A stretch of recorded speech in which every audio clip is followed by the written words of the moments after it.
Bonjour. Vous êtes commissaire à l'économie et à la planification de PASTEF. Notre deuxième intervenant, le professeur Abdoulaye Seck. Professeur, bonjour.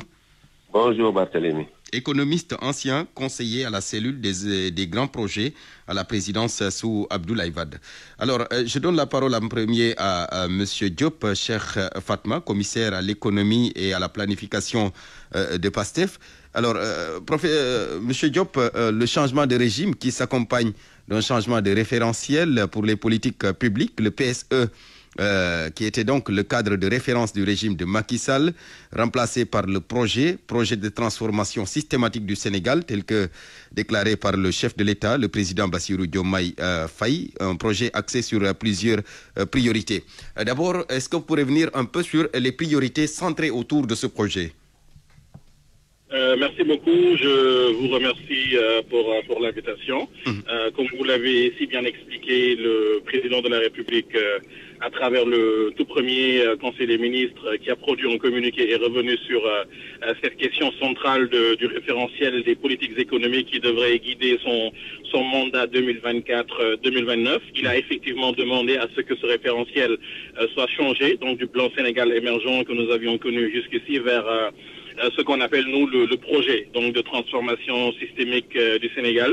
Et cela répond à un constat. Le constat, il est simple, c'est que le PSE, lorsqu'il a été instauré, s'était engagé dans 3 leviers.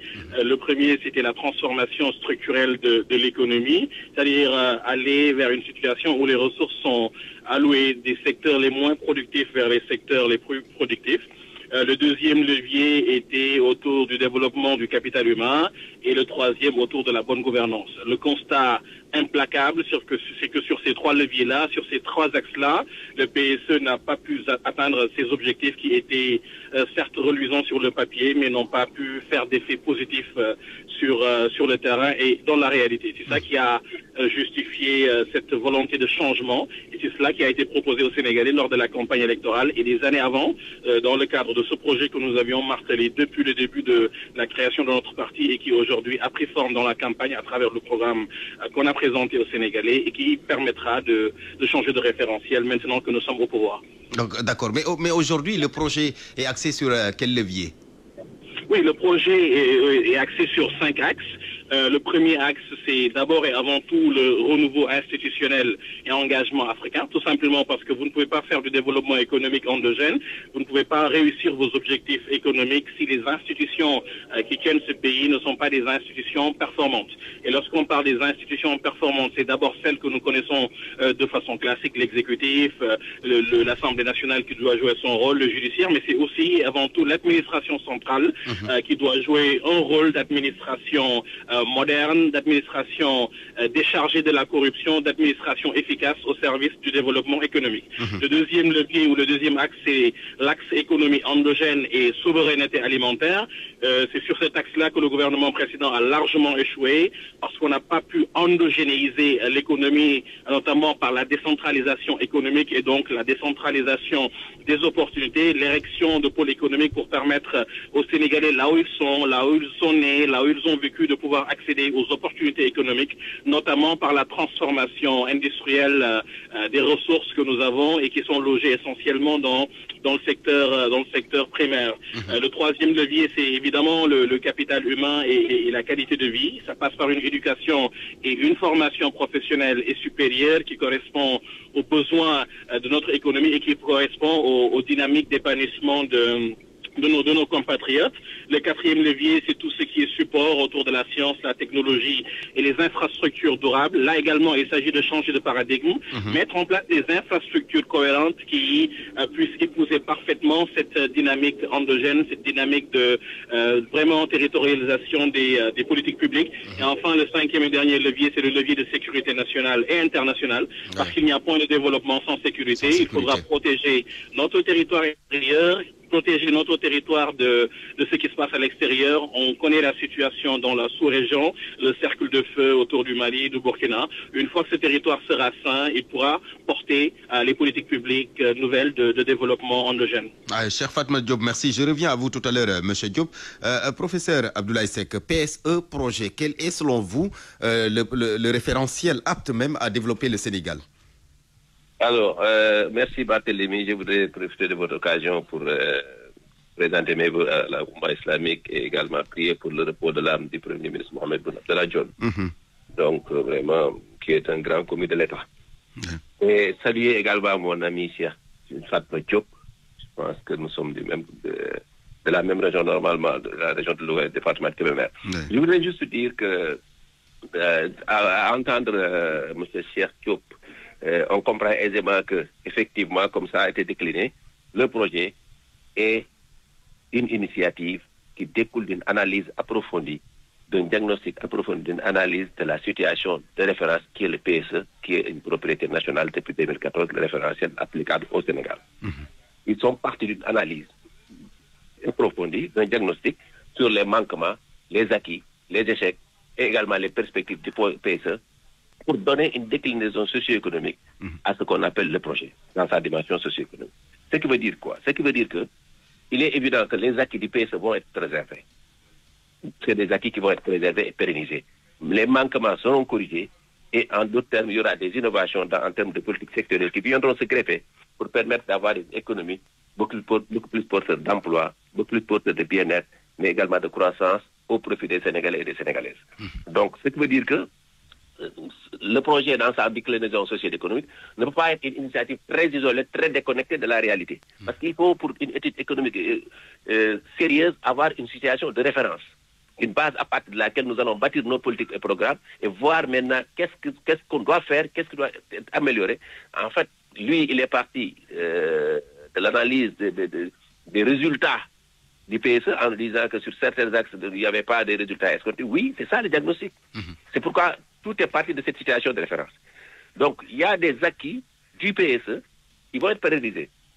Donc, si nous regardons bien cette démarche, c'est une démarche scientifique qui vient proposer autre chose, mais basée sur ce qui a été déjà vécu, sur ce qui a été fait. À la limite, ils sont partis des limites du PSE pour décliner les limites de l'analyse globalement, parce que le PSE n'a pas que des limites. Le PSE a également des acquis.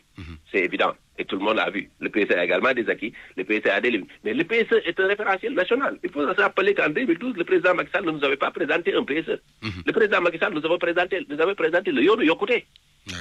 C'est à partir de 2014, après qu'on ait fini de travailler sur le Yono Yokote, qu'on redimensionne le Yono Yokote, restructuré et transformé en PSE qui est devenu le référentiel sénégalais adoptable et applicable. Donc ce référentiel-là en économie, qu'est-ce qu'on fait à partir des analyses? On essaie de trouver des alternatives par rapport au contexte global et macroéconomique et interne. Donc ce qui a fait que l'analyse qui découle en fait des résultats de l'application de ce PSE depuis 2014 a permis la mise en place de ce projet dans sa dimension socio-économique. Et en résumé, dans sa première phase sur les 5 ans, si vous regardez bien les orientations majeures qui sont contenues dans les dernières déclarations de son Excellence, Monsieur le Président Bassirou Diomaye Diakhar Faye, il se résume tout simplement en trois étapes. Un, une pérennisation des acquis sur les 5 ans. 2, des réformes dans certains secteurs en termes de priorisation et d'approche. Et 3, des innovations dans l'orientation, la planification et la gouvernance.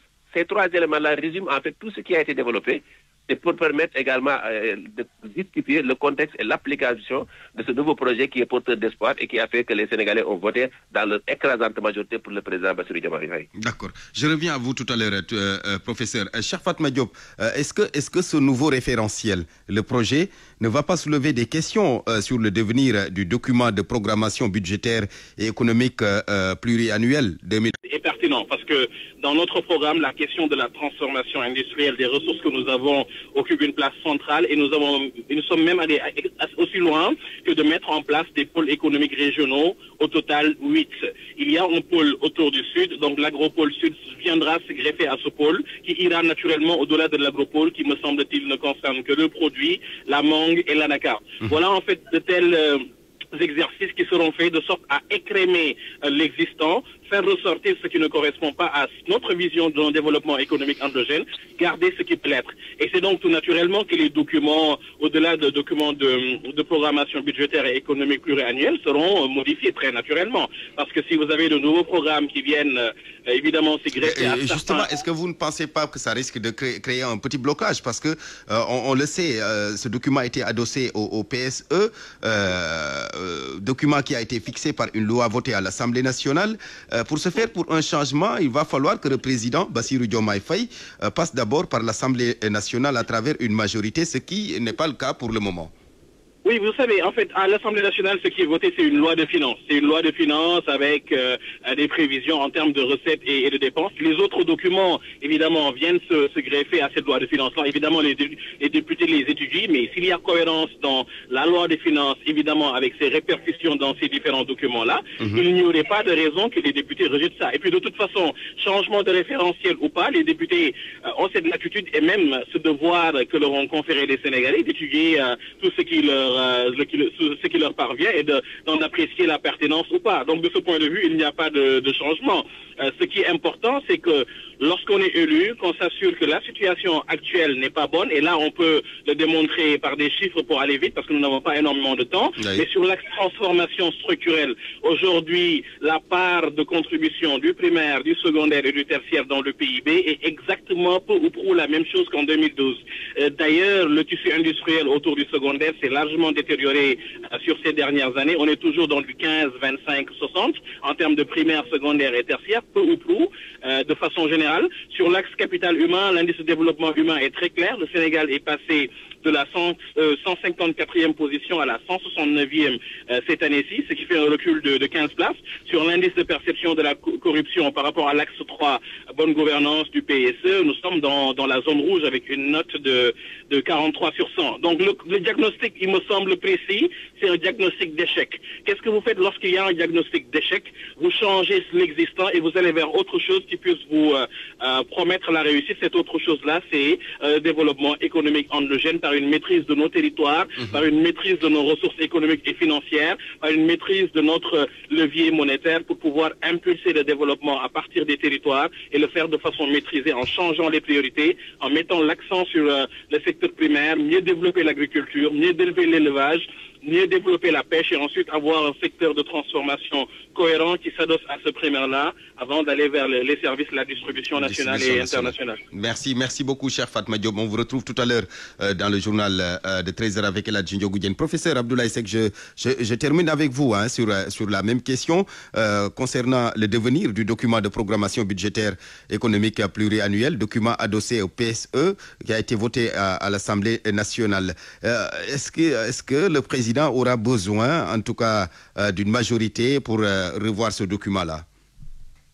Ça, c'est le volet un peu législatif ou juridique par rapport à la question. Ce qu'il faut savoir par rapport à ce document-là, c'est un document de planification. C'est un document de planification sur pluriannuel, sur plusieurs années. Donc, c'est ce que j'appelle un peu les outils macroéconomiques. C'est dans l'orientation globale sur plusieurs années que nous essayons de voir comment nous allons décliner notre position, comment nous allons décliner notre politique économique sur ces années-là. Mais tout ce qui est important, c'est que il n'y a pas effectivement, comme je l'avais dit tantôt, il ne s'agit pas essentiellement de tout remettre en cause, comme il l'a dit déjà, avec les acquis, avec tout ce qui a été fait de bon, les agropoles, tout ce qu'il a cité comme exemple. Oui, parce que là, il dit que les projets, par exemple, qui correspondent à leur vision seront préservés. C'est ce que j'ai appelé la pérennisation des acquis dans mon intervention, dans ma première intervention. Et pour vous dire effectivement que même ce document-là doit être mis à jour. Ce document-là doit être mis à jour en fonction du diagnostic et en fonction de ce qui est proposé en termes d'ajustement par rapport à l'existant qui était le cadre de référentiel. Donc, en fonction de l'orientation globale sur la planification, sur la priorisation, sur les innovations et les politiques nouvelles qui viendront se greffer à ce qui existait, le document va être mis à jour. Cette mise à jour-là va permettre tout simplement de continuer sur la séquence temporelle, mais d'avoir effectivement des séquences qui permettront de voir que d'autres mesures nouvelles vont se rajouter et vont avoir une place dans la planification et voir maintenant quelles seront les places dans la priorisation du développement. Parce que tout ne peut pas être fait en 5 ans.